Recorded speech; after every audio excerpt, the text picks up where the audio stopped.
Be ready. 5 seconds. Start. An administrator who is doing an honest man's job and knows that he is doing his utmost often does not receive the recognition that is due to him. In fact, he meets with criticism and curses and feels irritated and hurt. An able administrator, however, will always do the right thing and also make the people feel that he reflects their wishes. The sensation must come to the people that he is reflecting their wishes to some extent. When a multitude of voices is advising the administrator or criticizing him, obviously he has to make his own choice and function according to his own decision. He cannot listen to or agree with each of the hundreds and thousands of voices which advise him. But by his manner of functioning, he should make them realize that he has given due consideration to what they said and that he has been courteous not only to them but to their thinking. That way, by and large, he will be able to satisfy each of them to some extent. In administration, as in most things in life, it is not only what one does, but the manner of doing it that counts. It is exceedingly important in dealings with large masses of human beings as in a democracy. I should like to stress this especially because it is of the highest importance as much for the administrator as for the politician. The politician realizes this in the normal course because he would have to go if he did not realize it quickly enough.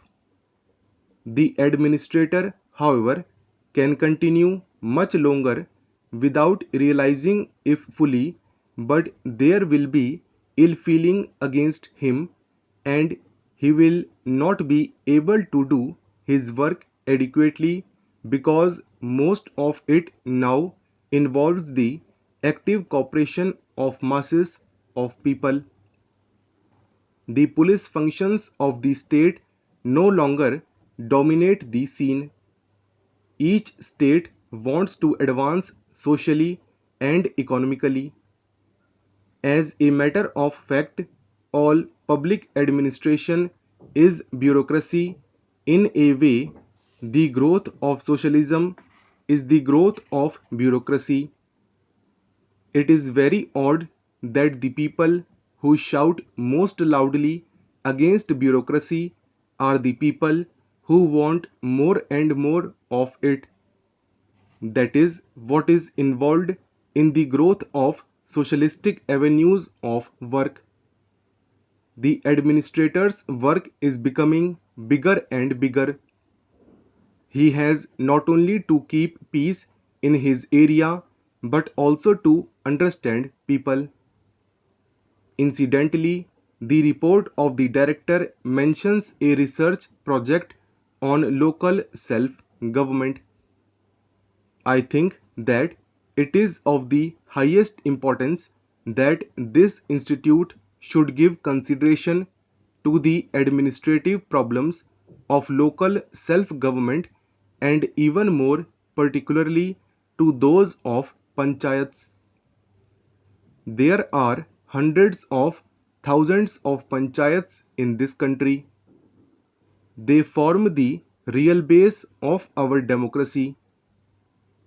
If that base is unsound, then we are not cent% stable democratically, even with the second base of our parliament.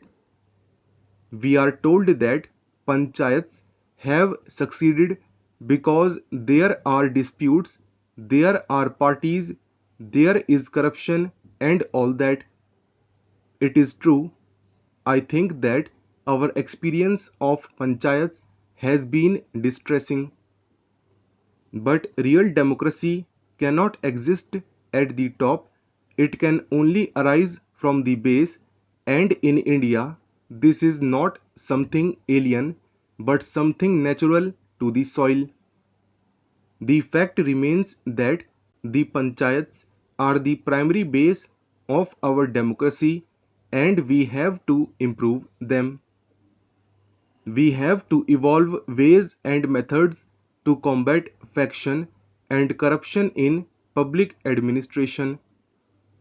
To take an instance, some kind of compensation is often given in the villages to a large number of people, or some relief work is taken in hand in a village and some petty official is put in charge of giving relief or compensation.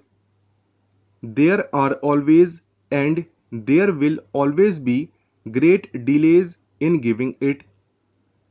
Very often, by the time it reaches the recipient, either most of it disappears or by then the recipient has suffered a great deal. What are we going to do about it?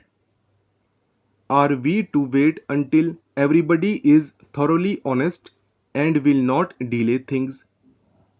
Of course, we should try to do that, but we cannot wait. Suppose the whole village is gathered together and the government announcement about the scale of the compensation is made in public. The chances of corruption will become less because the matter will be too public. This is a very simple thing, but it is not done. Why can't we work through simple methods? I have suggested that instead of summoning the people and making them come again and again, the official concerned should go to the village and call all the people, announce the government's decision about compensation publicly, and say, "Come along, take it here and now."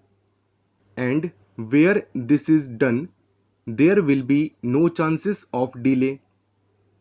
Unless some such methods are evolved, corruption will become a serious problem. Of course, some amount of it may continue despite the new methods, for its complete elimination requires higher standards of integrity on the part of the people. This has to be ensured for honest administration in India.